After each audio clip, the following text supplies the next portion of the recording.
Topic है वो है ब्लड, जिसको हम लोग सामान्य भाषा में रक्त कहते हैं। रक्त एक संयोजी ऊतक है, अंग्रेजी में इसको कनेक्टिव टिश्यू कहते हैं। कनेक्टिव टिश्यू शरीर को जो हमको ऊर्जा की आपूर्ति होती है वो रक्त के द्वारा ही होती है, क्योंकि रक्त में ही सारे पोषक अवयव वो हमारे मौजूद होते हैं।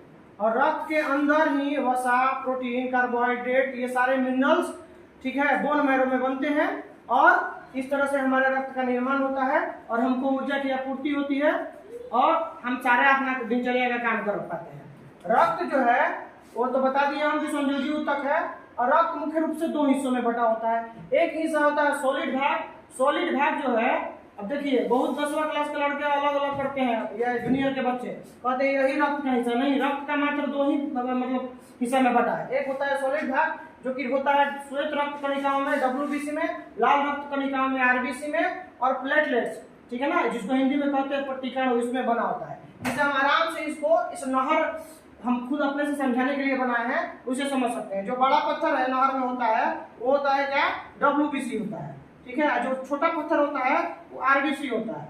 RBC बड़ी कम दिन, RBC बहुत ज्यादा दिन तक जिंदा रहता है ठीक है, मतलब कोशिकाएं इसकी बड़ी समय तक रहती हैं।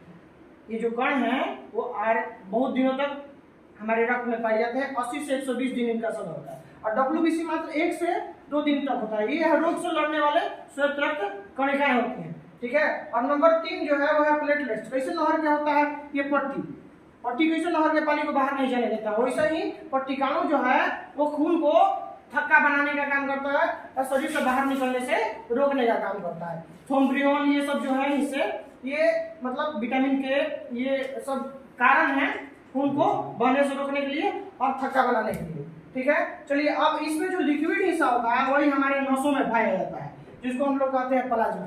ध्यान देने वाली बात यह है कि हमारे शरीर में मात्र 5 से 6 लीटर ही शुद्ध रक्त पाया जाता है। बाकी जो होता है वो होता है अशुद्ध रक्त, जिसको शुद्ध करने का काम हमारा हृदय होता है। वैसे ब्लड ग्रुप जो है वो 4 हिस्सों में हम लोग बांट सकते हैं ठीक है ना, RH फैक्टर के अनुसार ठीक है। अब RH फैक्टर क्या होता है, तो हमारे मतलब मानव के जितने जीव हैं, मानव में जितने प्रकार हैं उनमें ब्लड ग्रुप अलग अलग होता है। तो ब्लड ग्रुप जो होता है मुख्य रूप से 4 हिस्सों में भी प्राप्त है। सन 1919 ईस्वी में ब्लड का खोज हुआ था, मतलब जानकारी प्राप्त हुआ था कि ब्लड एक आदमी से दूसरे आदमी में एक ही ग्रुप का होगा तो डाल करके उसको जिंदा किया जा सकता है। नहीं तो इससे पहले अगर ज्यादा ब्लड लॉस हो गया सीधे आदमी की मृत्यु हो जाती है।